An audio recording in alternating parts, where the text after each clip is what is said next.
Hello, I'm Michael Palmer, host of the Successful Bookkeeper podcast, and we are celebrating National Bookkeeping Week in Canada. Our guest is Kim Westervelt of Balanced. Thank you for being here. Thank you for having me. Yeah. Well, Kim, I'm really curious. What got you into bookkeeping? Well, I've always been a numbers person since I was very young. I called myself a math nerd in high school, one of few people that was part of the math club. And so I always knew that my jobs or my career would lead to numbers. So took me into doing a lot of different pieces of accounting and eventually landed in becoming a bookkeeper. Wonderful. And that is very common. If you don't like numbers, we got problems. Exactly. And what about your favorite parts about being a bookkeeper? I really like figuring out problems. If a client has a set of books and things just aren't working well, I like to dig in and make things work, clean things up, and just help people get a really good look at their financial picture. That's definitely a common theme.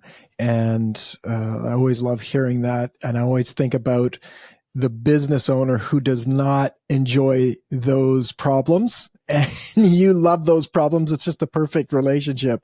And so on the other side of that, what are the toughest parts about being a bookkeeper for you?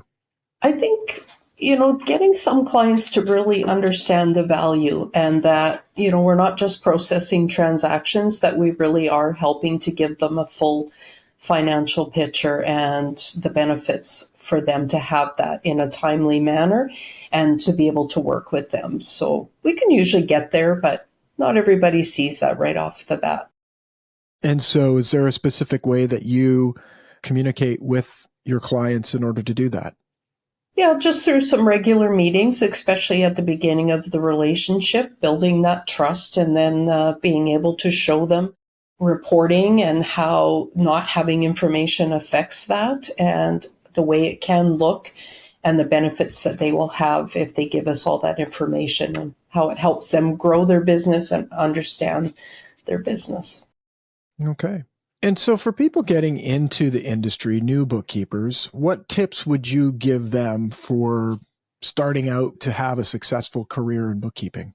I'm a big proponent of education, and I think we're all lifelong learners. I would suggest that they, at a minimum, take some bookkeeping courses and even some accounting courses.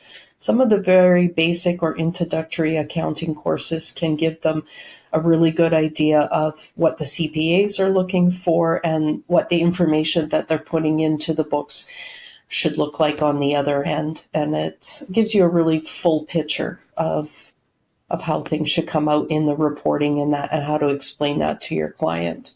I would say education is key. Wonderful. And about the future of bookkeeping, what do you think of it? I think it's going to go further. I think more and more people, we're busy. We're busy with family life, with work life. And for those small, medium-sized businesses that were maybe doing some of that themselves, they need the help. They're realizing that, especially with all the changes the government have made. I think COVID was a big example of all of a sudden you have all these programs that these businesses could tap into and they don't understand it. But when you have a bookkeeping firm or person that understands those programs, knows how to work with them, knows how to get them to qualify. So I see more and more businesses coming to a bookkeeper, and I do believe that bookkeepers will be held in a higher value in the future. Very cool. And an exciting one. Kim, this has been fantastic. I want to thank you for your time and thank you for the good work that you do in your community for small business owners. Thank you very much. Thanks for having me.